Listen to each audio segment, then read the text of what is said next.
Trascendente. Es un podcast donde conoceremos grandes historias, libros, personajes y consejos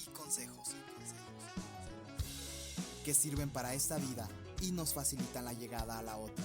Porque este podcast no es para cualquiera, sino más bien para aquel que de verdad quiera ser un trascendente. Hola trascendente, espero y estés de lo mejor. El día de hoy tenemos un episodio épico que estoy seguro que va a tocar tu mente y tu corazón. Tendremos la oportunidad de entrevistar a un pastor al cual admiro y además de todo eso un personaje en la ciudad de Chihuahua, ya más de 40 años de ministerio, una persona súper agradable y súper atenta. El día de hoy estaremos entrevistando al pastor Salomón García, quien actualmente funge como pastor en la iglesia Monte de los Olivos, además de tener un liderazgo muy marcado en el distrito. Y pues es un honor, pastor, que esté con nosotros. Gracias por aceptar esta invitación. Hola trascendentes, buenos días o buenas tardes o buenas noches, dependiendo del momento que ustedes van a ver esta grabación o este momento de entrevista. Me da mucho gusto saludarlos. Ray, gracias por este momento y esperamos que el propósito y el plan que te has trazado pues traiga bendición a muchas de las personas que están siguiendo las transmisiones que haces. Estoy aquí a las órdenes para todos ustedes. Espero ser de bendición en las preguntas que se me hagan y ser objetivo y muy concreto en la respuesta. Gracias, pastor, y pues es un honor para nosotros que pueda estar en este programa. Y yo creo que yo lo conozco ya de algunos años y ha bendecido mi vida a través de simples pláticas de entre semana, de esas que nos topamos y platica conmigo y siempre me platica cosas que me bendicen. Recuerdo mucho una experiencia que estaba pasando cuando yo estaba en el instituto y que estaba un poco desanimado. Y usted no lo sabía, pero yo estaba un poco desanimado por diferentes cuestiones económicas. Y fue ahí donde me empezó a platicar un poco de su llamado, de cómo llegó a la ciudad de Chihuahua, pues vaya, sin dinero, con 20 pesos. Me contó, ¿verdad?, que venía con 20 pesos en su bolsillo.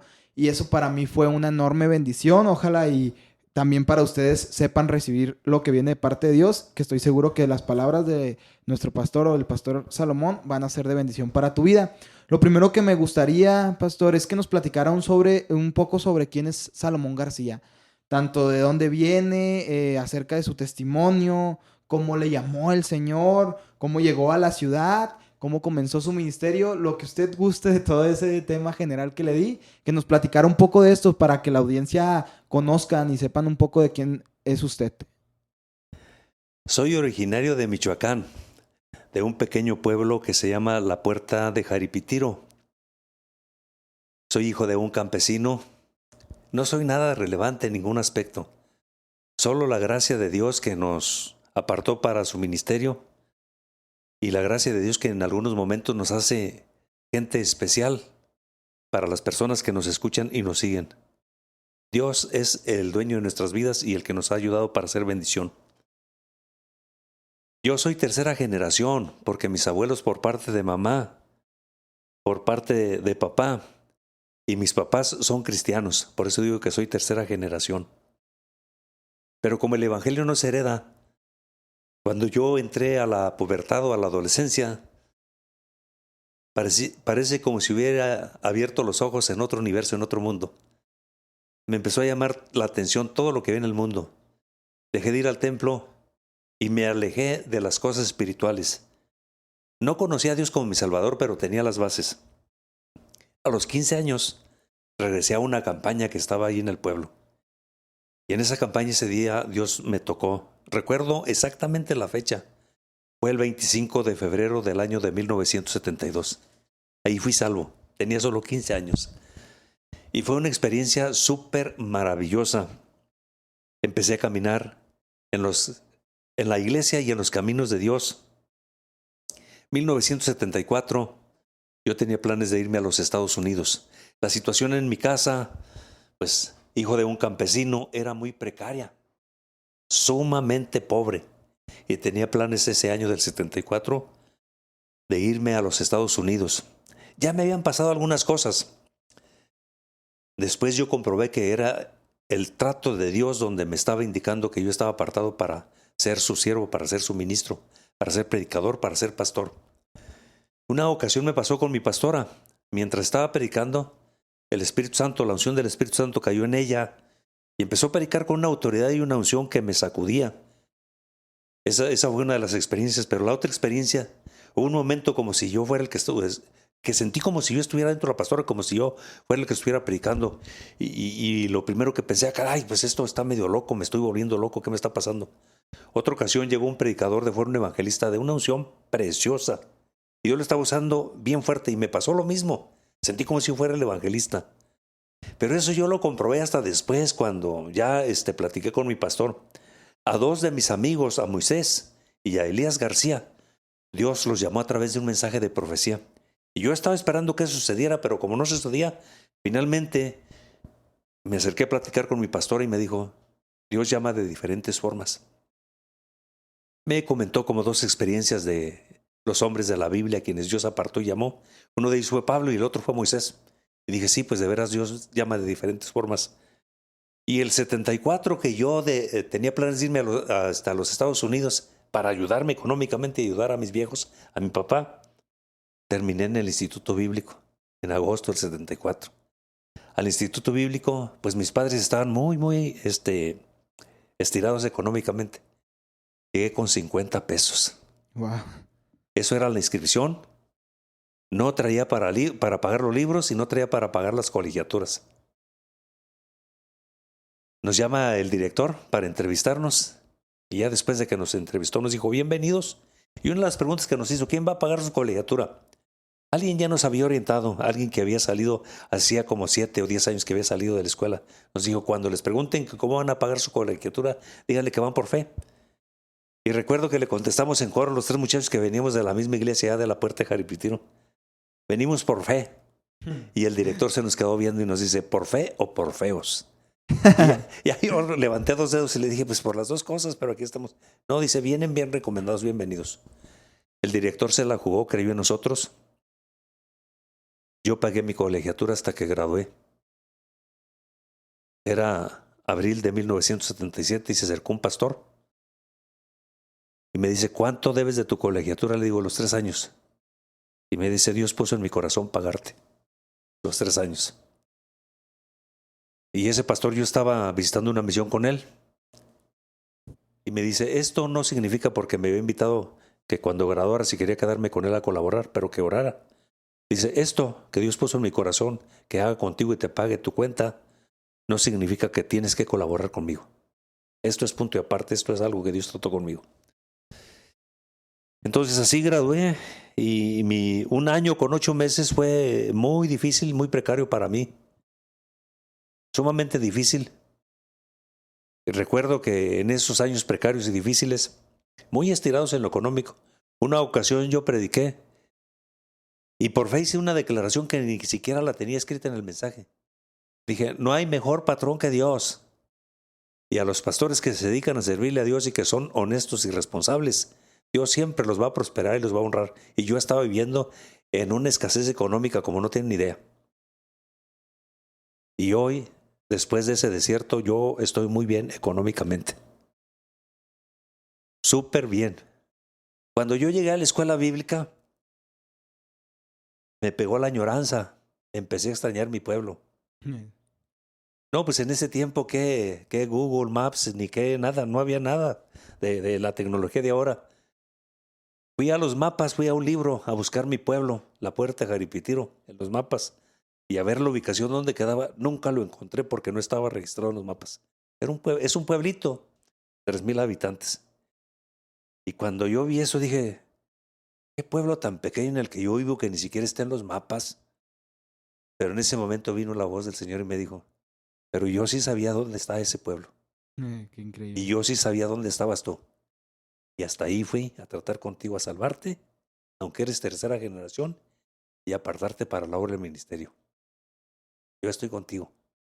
Te va a ir bien como pastor y yo te voy a honrar y te voy a bendecir. Ese fue el inicio, Rey. Ese fue el inicio. Y pues el inicio fue muy duro. Pero en este momento te digo, si yo volviera a nacer, o muriera y volviera a nacer, yo sería el que tomaría la iniciativa y le diría a Dios, llámame, apártame para el pastorado. Claro. Porque tiene muchos retos, muchas aristas, momentos muy difíciles, pero es algo muy especial. ser un siervo de Dios y ser de bendición para las gentes que se acercan a Dios. Bueno, creo que es algo que a todos nos llena de cierta curiosidad, ¿verdad? Por experimentar esa voz que han experimentado todos los que son llamados, pero también nos da cierta seguridad porque eso nos hace ver que no importa la situación de la que vengamos, donde estemos o quiénes seamos. En lo personal, pues mi papá era un alcohólico, mi abuelito era un alcohólico y Dios me llama al ministerio y choca todo eso conmigo porque por la condición de la familia en la cual yo venía y por el lado de mi mamá igual, nadie cristiano ni nada, yo pensaba que Dios no tenía nada conmigo porque eso me hacía mucho dudar a mí y decía, ¿cómo es posible? Si yo veía a todos, por ejemplo, mis compañeros del instituto y algunos venían de condiciones similares a las mías, sin embargo había otros que ya Dios había salvado a su abuelo, a su tío. Yo decía, tienen demasiada experiencia, demasiado conocimiento, la cual yo ni siquiera alcanzo a comprender. Sin embargo, con el tiempo me di cuenta de que Dios, como usted lo dice, llama de donde sea, del lugar al que sea, ¿verdad? Yo vengo, por ejemplo, de una colonia aquí en la ciudad que es muy mal reconocida, que es la UP, Unidad Proletaria. Sin embargo, al Señor le ha placido llamarnos de ese lugar para su obra y su ministerio. Pastor, me gustaría que me platicara 3 experiencias a lo largo de su ministerio que marcaron su vida. 3 experiencias que le gustaría que todos conocieran y que cree que son fundamentales para lograr y alcanzar lo que usted es hoy en día.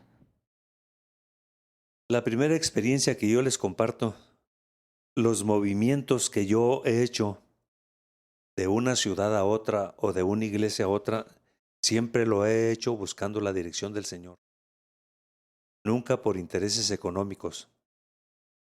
El año de 1997 me hicieron la invitación para irme a una de las iglesias de las más grandes en la ciudad de Durango. Yo recuerdo que lo hice motivo de oración y Dios no me dejó irme para Durango. Me confirmó que debería quedarme aquí en la ciudad de Chihuahua. Entonces siempre lo he hecho motivo de oración. Parte de mi vida en el liderazgo, la otra experiencia, en el liderazgo concretamente de la Iglesia de las Asambleas de Dios, pues empecé como presidente de sección, después fui secretario tesorero del departamento del DEC, posteriormente llegué a ser presbítero de la región Chihuahua, llegué a ser subdirector, director de la Escuela Bíblica Raimundo Olmeda, después llegué como vicesuperintendente cuando existía esa figura. Después fui superintendente de nuestro distrito 6 años. Después Dios me llevó a ser superintendente adjunto de la zona norte, al frente de 7 distritos. Pero todos esos lugares a donde yo he llegado, lo he hecho en oración. En nuestro concilio, las Asambleas de Dios, por mucho tiempo, estaba bien marcado en la mayoría de la barra ministerial llegar a los pastorados o a los puestos de liderazgo, porque Dios nos llevaba. Pero de un tiempo para acá, y hace ya algunos años, esto en nuestra organización, y lo digo con mucha tristeza, se politizó. Ya hay campañas, ya hay donativos, ya hay comidas, se hacen muchas cosas para llegar a los puestos. Pero yo tengo bien claro, puedes llegar a un puesto de liderazgo porque es una campaña y porque tú te promocionas y porque Dios te permite que llegues, pero tú te estás promocionando.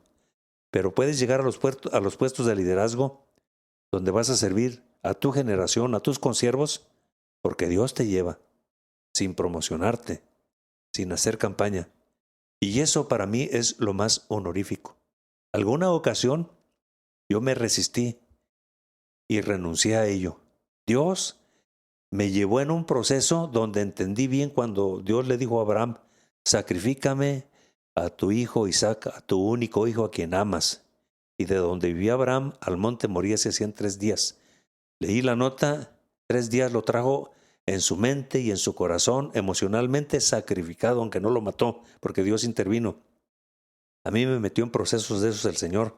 Y aunque no me fui a las partes donde me invitaban que me fuera, entendí que era Dios indicándome que no debería de renunciar y debería de estar en los puestos de liderazgo. Entonces en el pastorado me ha ido bien En el liderazgo también me ha ido bien. No digo que ni en el pastorado ni en el liderazgo no he cometido errores. Soy humano. Tengo los pies en la tierra y el corazón y mi mente en el cielo. He hecho muchos aciertos y también he cometido errores o tal vez muchos errores. Los acepto. Pero los lugares donde Dios me ha llevado, siempre he esperado en Dios y es porque Dios tiene algo muy especial para mi vida. La otra experiencia, esta tercera experiencia, yo estoy honrado y estoy bendecido. Tengo 2 hijos, los 2 hijos son profesionistas y los 2 hijos son pastores. Yo me formé como pastor en los momentos en que entró la cuestión de la escala de valores pastorales. Nuestros pioneros, su escala de valores era Dios, la iglesia y la familia. Y muchos de nuestros pioneros perdieron a sus familias, muchos no fueron cristianos. Ninguno de los hijos de los pioneros se involucró en el ministerio. Puedo contarlos con los dedos de una mano y me sobran dedos. Y cuando yo entré al ministerio empezaron a salir muchos libros sobre la escala de valores de un ministro. Okay. Y la ortodoxia yo la entendí. Dios, la familia, la iglesia y el trabajo. Pero a mí todavía me llevó el molde o la forma que tenían las asambleas de Dios. Dios y la iglesia.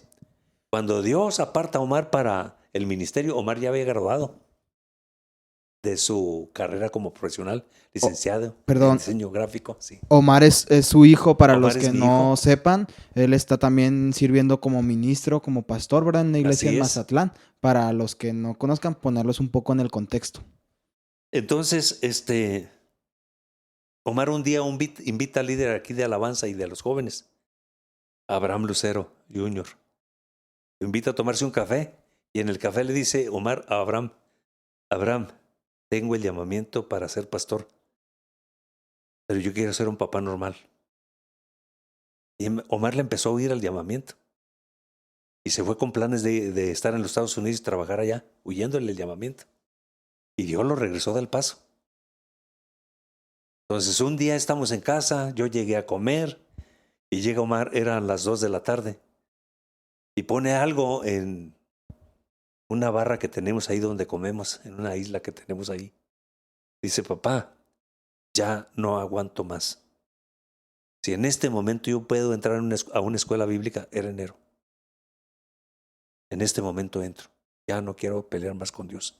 Ya no puedo pelear más con Dios. Ya no aguanto el trato de Dios. Ya no quiero seguirme resistiendo. Recuerdo que le hablé al hermano Humberto, director del Raimundo Olmeda, y me dijo, ahorita acabamos de empezar el ciclo de clases. Y Omar entró en enero. Entonces, tanto Omar como Raquel están sirviendo en el pastorado. Son profesionistas, pero están en el pastorado. Así es de que esa es una de las experiencias que yo me siento honrado, me siento muy contento. No todos los hijos de los pastores terminan en el ministerio.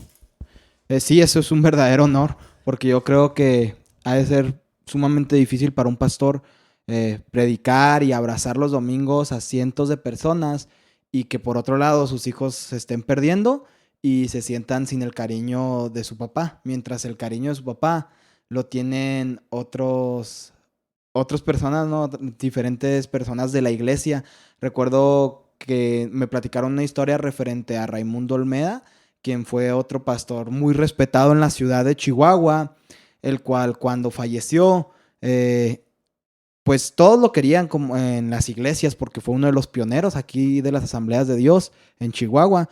Y recuerdo mucho que me platicaron la siguiente historia, que al preguntarle a uno de sus hijos que qué hacían con él, dónde lo enterraban, en qué lugar, uno de los hijos le contestó, no sé si sea verdad, eso me lo platicaron, y que les dijo, pues hagan lo que quieran con él, pues igual siempre fue suyo. Eso me lo platicó Gilberto Cordero, otro pastor, y cuando me platicó eso, pues yo no tengo hijos, sin embargo he podido ver las experiencias de otros pastores que tienen esas batallas constantes en las cuales no saben diferenciar entre la importancia o la escala de valores que usted menciona. Me gustaría, pastor, si se puede, que nos platicara un poco más de la experiencia de la iglesia que le ofrecieron, cómo estuvo todo ese proceso, porque me la platicó hace unos días o hace unas semanas y recuerdo que fue de mucha bendición y quisiera que todos la conocieran. Fue en el año de 1997. Yo ese año, 95, en 1995 se reestructuró nuestro distrito, el Distrito Norte de Chihuahua, en 3 distritos: Distrito Norte de Chihuahua, Distrito Sur de Chihuahua y Distrito Durango Laguna. Yo era el vicesuperintendente, existía esa figura.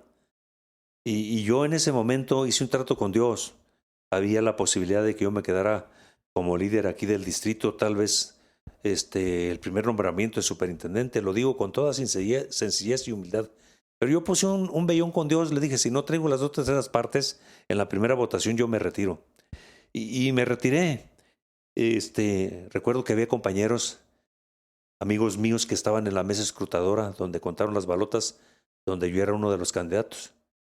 Y cuando terminó la elección del superintendente la mañana después de que yo me retiré, se acercó y me dijo, cabezón, porque así es muy característico que lo diga, ¿para qué te retiraste? Te faltaban solamente 3 votos para las 2/3 partes. En la segunda votación ibas a salir electo. Y es un trato que tuve con el Señor. Entonces, en ese ínter, cuando está por terminar el bienio, fue cuando me ofrecieron la iglesia Monte Sinaí en Durango. Una iglesia grande, tan grande como el Redentor o más grande que el Redentor. Estamos hablando de cerca de 800 personas. En ese tiempo yo pienso que tenía 1,300, 1,500 personas tenía. Y un gran número. No era como candidato, iba como pastor. Y les dije, denme la oportunidad de durar 2 meses. A los 2 meses no sentía nada de paz. Y mientras yo estuve buscando a Dios para irme a ese lugar, lo más tranquilo que yo sentí, pues es que venía a la convención y dejaría correr mi nombre para la superintendencia. Si no me quedaba, era señas que yo debería de ir a Durango. Si me quedaba, pues era señas que me debería quedar en Chihuahua. Y Dios me dejó en Chihuahua. A eso es a lo que me refiero cuando digo que ahí entendí el pasaje cuando Dios le dijo a Abraham, sacrifícame a Isaac tu hijo, tu único hijo al que amas. Y aunque no lo sacrificó, lo trajo 3 días muerto en su mente y en su corazón. Emocionalmente lo trajo 3 días muerto. Yo, aunque no me fui a Durango, fueron 3 meses los que oré, por eso digo que entiendo muy bien el pasaje, pero hice todos los ajustes emocionales o espirituales como si me hubiera ido, como si me fuera a ir. Pero al final me dijo, no, aquí te quedas. Y es que yo te necesito en el liderazgo. Esa ocasión yo renuncié prácticamente. Una amiga mía se acercó y me dijo, se me hace que lo suyo es mucho ego. Traer las 2/3 partes. Y el otro pues me dijo, ¿cómo eres cabezón? No te hubieras retirado. Recuerdo que cuando le di las gracias al hermano Carrasco, porque fue cuando le dije, si me deja ahora 1 mes más, ya terminamos el compromiso. Voy a dejarme correr mi nombre para la superintendencia y si Dios hace su voluntad, si no me quedo, allá nos vemos en Durango. Y lo invité a comer y cuando ya le di las gracias me dijo, Salomón, Dios lo tenía para esto. Usted prestó la superintendencia por 2 años. Usted era el hombre que debería estar ahí. Así me lo dijo. Entonces entendí que Dios es soberano y respeta a veces nuestras decisiones, pero nos lleva, Ray, en un proceso que nos deja muchas lecciones. Yo entendí el pasaje, sacrifícame a Isaac, tu único hijo al que amas. Y no me fui a Durango, pero fueron 3 meses de oración, de ajustes emocionales, de ajustes mentales, como si me hubiera ido.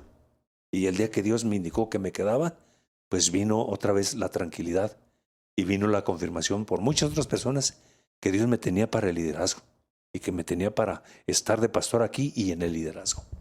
Y ahora al pasar el tiempo, por ejemplo, pues yo veo todo lo que Dios ha hecho en su vida y no solamente en su vida, sino a través de ella, porque ha bendecido a muchas vidas a través de la de usted. A lo mejor esa era una iglesia que humanamente hablando, pues tenía todas las características que un hombre busca, ¿no?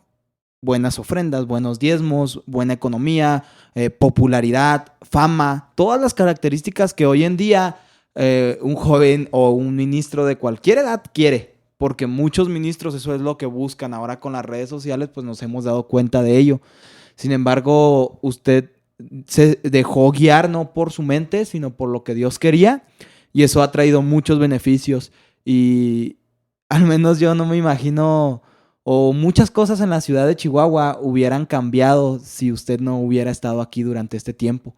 Lo digo porque conozco, no sé, yo creo a más de 30 pastores que han salido de su iglesia bajo su ministerio, obviamente porque Dios los llama, pero viendo en usted un ejemplo de vida. Y esos pastores ahora tienen muchas iglesias grandes, otras iglesias medianas de diferentes tamaños, pero todos están siendo de bendición y son pastores con características únicas, además de misioneros que han salido de su iglesia, de su ministerio, que hoy en día están bendiciendo países enteros como la India y no sé cuáles más, la sierra, ¿no? Aquí en la ciudad. Y es algo que creo muy gratificante. Referente a todo esto, me gustaría hablar un poco sobre los ministros jóvenes. ¿Qué consejos podemos dar o me puede dar incluso para nosotros, los que apenas estamos empezando en el ministerio? ¿Qué cosas usted batalló y necesita recordarnos o qué cosas usted está viendo en esta generación actual de ministros? Para todos los ministros jóvenes, lo primero que yo les menciono, yo creo que a mí me quedan pocos años de ministerio, tengo 63 años. Y yo creo que yo tengo que hacer una transición saludable en el pastorado que yo estoy. Sobre lo que menciona Ray, la iglesia de Durango, de las más grandes del distrito, era la más grande del distrito. Yo le dije a mi esposa, cualquier otro pastor, si le hubiera hecho la invitación, sin pensarlo, se hubiera ido luego. Pero aquí, para mí es elemental la dirección del Señor. Ray, de la iglesia, pues yo creo que nosotros hacemos muy poco y si nos ponemos en las manos del Señor, solamente somos un puente que Dios usa o un medio que Dios usa para hacer bendición a otros. De la iglesia han salido 43 pastores y entre ellos un misionero, Elba, que está en la India. Hemos soberanizado algunas iglesias aquí en la ciudad. Y de todo esto yo digo, pues yo he hecho muy poco. El que lo ha hecho todo es Dios. Y siempre le doy a Dios la honra y la gloria por ello. Sí tengo bien claro en la mente que la iglesia es una iglesia semillera y que Dios ha estado llamando a mucha gente de aquí. Y yo lo que hago es no meterles zancadilla, es apoyarlos, motivarlos, orientarlos y apoyarlos económicamente. Y hay mucho ministro joven que está hoy. El consejo que yo les doy, que no se cambie la visión. Hoy está mucho entre los muchachos el deseo de crecer rápidamente. Yo te digo una cosa, Dios tiene procesos para todos los siervos de Dios. Tal vez momentos de desierto para todos los siervos de Dios, para que cuando Dios los levante y los honre y los use, porque sé que a las nuevas generaciones, a los nuevos jóvenes, y se los digo de lo profundo de mi corazón, y creo que esto viene de Dios para ustedes, Dios los va a honrar y los va a levantar y los va a usar más grandemente que a nosotros. Pero no quieran ir corriendo. El ministerio es un maratón de mucho kilometraje y hay que empezar despacio porque llevamos prisa. No se aboracen, no es así. Hay que esperar el tiempo y los procesos de Dios. Los procesos de Dios tienen algunas aristas, algunos momentos de desierto, para que cuando Dios te levante y te honre, no pierdas el piso. Que cuando Dios te empieza a levantar y te empieza a honrar, no te marees como aquellos que al subirse a un ladrillo que sienten que están ya muy altos y se marean. Uso esa metáfora para hablar de la grandeza. No pierdas ese rumbo. Es Dios el que quita y el que pone reyes. Es Dios el que honra a ministros, el que los levanta y los usa grandemente. Espera los tiempos de Dios, espera en Dios. Es Dios quien te tiene que hacer. Y cuiden el otro aspecto. Hoy, para muchos de los ministerios jóvenes, el campo de acción son las iglesias. Y Ray, fíjate el lenguaje que manejan. No dicen, voy a plantar una iglesia, voy a empezar una nueva iglesia. Ellos te dicen, voy a poner. Y la palabra poner, pues a mí me suena como poner un oxo, como poner un changarro ahí en la esquina. Y esa palabra poner, pues rentas un salón de un hotel, rentas una bodega en alguna parte y te anuncias y lo que caiga es bienvenido. Y que no se dejen guiar por eso, porque el campo de acción entonces para esta clase de ministerios o de pastores o esta clase de visión son las iglesias, no son las almas no convertidas. Y empiezan a sacar a creyentes o almas de otras iglesias. Y eso es hacer una iglesia causándole dolor a uno de tus consiervos. Y eso a Dios no le agrada. Pero luego también existe la ley de la siembra y la cosecha. Al paso de los años, tú vas a cosechar eso que sembraste. Entonces esperen los tiempos de Dios y hagan las cosas correctas. No es poner, es plantar. Es empezar con la gente no convertida. Y ese es el mayor deleite. Ver que Dios toca las almas, las salva, les quita los vicios, les quita las adicciones, los empiezas a discipular. Ese es el deleite más grande. Ahora, por la otra parte, si pones una iglesia y te llega gente de otra iglesia, ya vienen con algunos moditos, si me permite la expresión, y discipularlos ya no va a ser nada fácil. Sí, esto es muy común hoy en día, incluso, pues, me duele decirlo, pero creo que es lo que motiva a gran parte de los jóvenes que entran al ministerio. Yo veo la influencia de cierto tipo de pastores que tienen ciertas características no sanas, pero es tanta su influencia que incluso el modo de ver el pastorado ha cambiado demasiado. Hoy en día, ¿verdad? Todos dicen ser siervos, pero la verdad es que dentro de esa intención de siervo o dentro de esa imagen de siervo que ellos dicen tener, se ve la imagen de un rey que solo quiere servirse. Y eso es muy doloroso porque pastores que tengan estas características de servirse de los demás son los que causan que muchas personas odien y se aparten del camino del Señor. Y eso es algo que es muy triste. Pastor, ahora me gustaría enfocarme un poco en los errores, que creo que los mencionó, pero no sé si tenga algunos errores más a detalle que tengamos los ministros jóvenes actualmente y que le gustaría que cambiara o que reflexionáramos en ellos. Ya nos dijo que somos impacientes o ya sea darnos algunos consejos. Pues no tanto como errores, si me permite lo ubico mejor como debilidades. Sí. Tienen que equilibrar las generaciones nuevas